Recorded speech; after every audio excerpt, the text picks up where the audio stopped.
Again, Erev Shabbos, everybody. Welcome to Jerry's Parsha Ponderings, coming to you live from Cranford, New Jersey this week.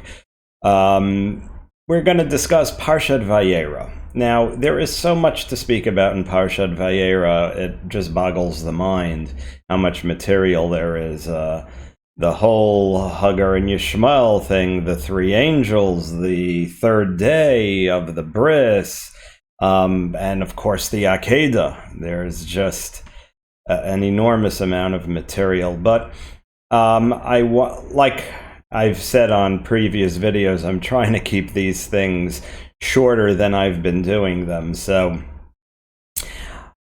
I want to focus on one particular issue and one lesser so, but I want to talk about the whole idea of Ba'asher Hu Sham. A little bit of background, as you know, Abraham sends Hagar and Yishmael away. Sarah was not happy with the influence of Yishmael. He was not happy with the influence, or she was not happy with the influence of Yishmael. And if you hearken back to last week's Parsha, if you remember that the Brit was made, the Brit Ben Abtarim, the covenant was made with Hashem and Abraham only after he separated himself from Lot. He needed to separate himself from negative influences. And that's when HaKadosh Baruch Hu told Avram Avinu, L'cha etein et ha'aretz hazot u'lezaracha ad olam, right? Kum hitalech ba'aretz. That was after he separated himself from Lot. A similar theme happens in this week's Parsha. And again, we see Masa Avot Simon Labanim, that whatever we learn from our forefathers is for us to learn from. It's obvious, but that we should take their lessons and apply them to our lives. And this is going to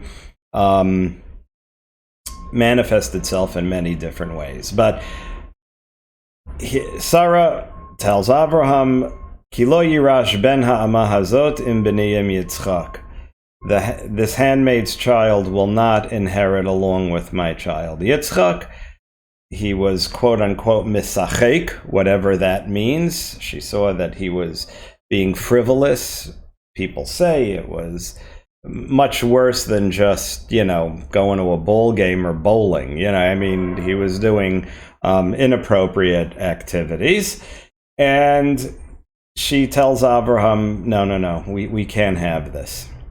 So it says, Vayera hadavar ma'od be'enei Avraham alodot beno. He wasn't happy about this at all. But Hashem says, Kol asher amar Sarah shma b'kola. Interesting. Hashem tells Abraham, what your wife said, you listen to. Hear that, ladies? Hear that, guys? Right? Chachma yetera natna lenashim, bina yetera natna lenashim, deya yetera natna lenashim. I got all three of them in there. Chabad, chachma, bina, deya, right? But a mama has epsa feeling when something isn't kosher, right? She knows, I don't know about that hechsher. She knows, epishmeknish guddu, something doesn't smell right. And she said, this is not going to end well. They have to separate. Again, it wasn't, they make it sound like he threw her out into the desert and he was being, so unwoke. But that wasn't really what happened here. He says, listen, he's going to be a great nation. He's going to be a great nation. But it's milichiks and fleishiks. It doesn't go together. Hold that thought. So, off she goes into the desert. Comes the Malach Hashem. Hashem says to her, don't worry, Al tiri, she's crying. She thinks he's going to die. He's dehydrating. That happened to me out in Arches National Park this summer. Thank God my son Moshe was there to save my life. Right? I know what it is to be dehydrated. It's not pleasant at all. It could be a death sentence. Right? And Hashem opens her eyes. She sees the well. He says, Al tiri, ki shama Elohim et kol hana'ar ba'asher hu sham. Hashem has heard the voice of the lad as he is there. Now, rewind to last week's Parsha. It says, V'hu yepera adam yado bakol v'yad kol bo. He will be a wild ass of a man. Yishmael, as we know, can do some pretty awful things. Listen, everybody could do some pretty awful things. Amalek, also not a tzaddik, right? Esav, not so much, right?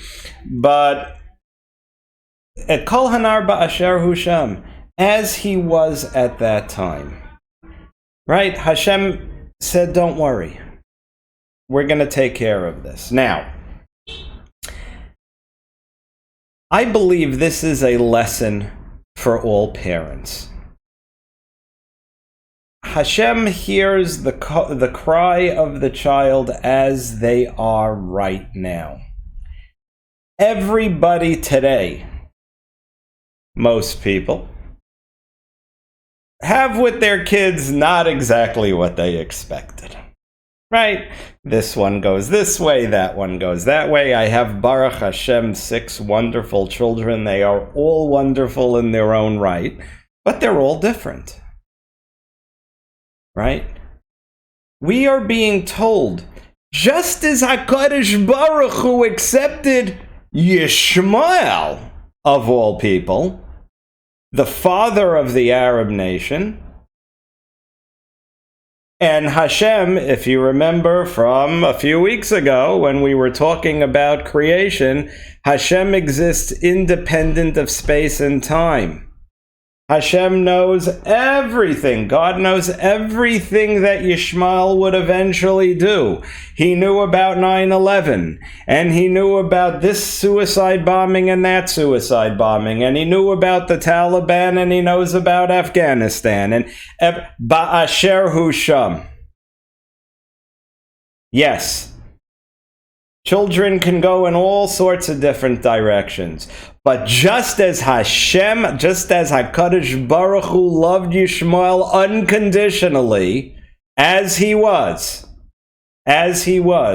that is the lesson that every parent is being taught. That's how we have to love our children, unconditionally. Just as Avraham was not happy with sending away Yishmael, Sarah happened to have been right in this instance, right? But Hashem said, don't worry, he's going to be a great nation, he tells Hagar. Ba'asher hu sham. That's how we have to love our children and accept them for who they are. Now, little bit of a rewind and a fast forward. Last week, we spoke about the Abraham Accords. We're discussing Avraham. And we know that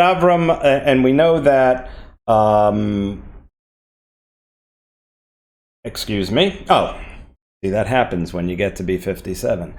So we know that Israel made historic peace with the assistance of the Trump administration with Bahrain, with Oman, with Morocco, with the United Arab Emirates.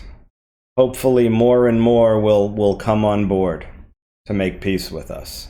Right? We were speaking about the 4 kings, so the 4 peace treaties, right? But look at this week's Parsha a little bit further from where we were. After the incident of Hagar and Yishmael, the Torah fast forwards, and Avraham is with Avimelech and Gerar, right? And they make a brit in Beersheba. That's why it was called Be'er Sheva, right? Because they made a brit, they both swore, and so on and so forth. What does it say? Vayichretu brit be'er Sheva, vayakam Avimelech ufi chol tzar tzavo, vayechu al eretz plishtim. Vayagar Avraham be'eretz plishtim, yamim rabim. They made a peace treaty. But notice it says in Be'er Sheva. Right? Gerar is in Gaza. Right? That area. And it says they made a peace treaty in Beersheba. Now, what happens right after that incident? The Torah, again, like I said, fast forwards. And it wasn't that fast. It was rather quick after that. It says, Vayehi achar hadvarim ha'ele v'ha'elohim nisa et Avraham.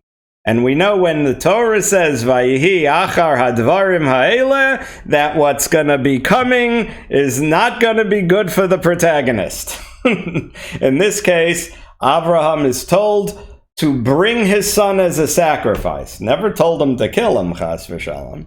But he said, bring him as a sacrifice. So what's Avram thinking? He wants me to shecht him and put him on the Mizbeach and, the whole carbon, the whole sacrifice.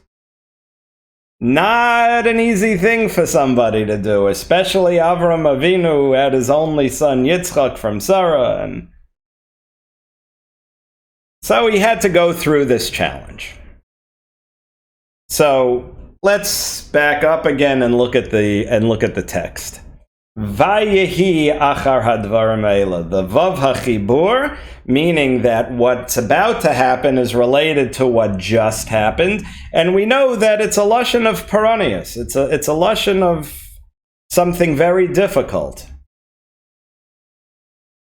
Vayichretu brit be'er Sheva.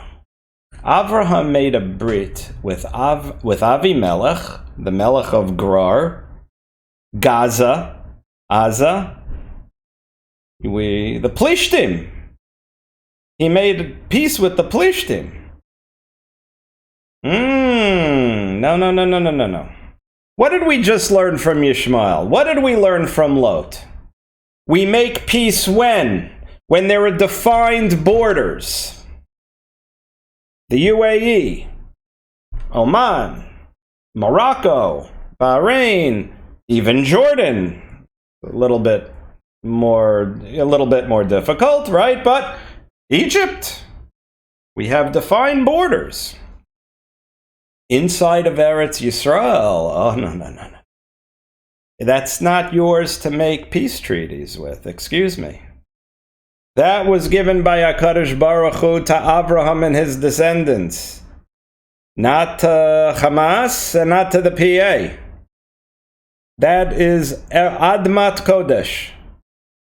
We want to have peace. We should have peace. And we will have peace with all of our neighbors. Be'ezrat Hashem, with God's help.